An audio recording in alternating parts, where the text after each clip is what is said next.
Military bases, patrols, convoy routes. These are generally things the world's most powerful militaries don't want you to find. But a fitness app has kind of thrown a wrench in that.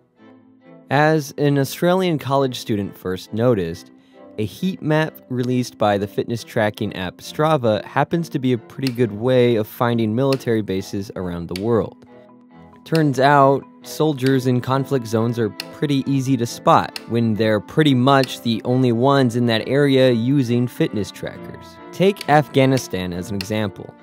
Using Strava's heat map, you can clearly see some activity right here. If you look on Google Maps, there's nothing there though. But switch to a more recent satellite image from something like Planet Labs and there we are. Forward Operating Base Apache and the adjoining Afghan National Army Camp Eagle.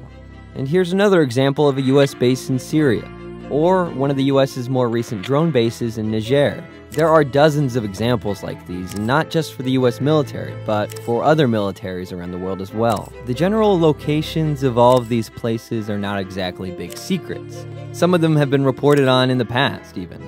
But Strava's heat map makes them a cinch to find, and that's not the only reason it's a problem for militaries around the world. On top of just knowing that there's a base, what you end up getting is a kind of a pattern, right, of activity. Mostly it's people just going out and exercising, but you can see where they go in and out. And so you can get a sense of where the security perimeter is. This is Dr. Jeffrey Lewis, a nuclear policy expert at the Middlebury Institute. He and his team have been combing through the Strava data to learn more about sensitive military sites around the world. The places where people follow the rules also are really interesting.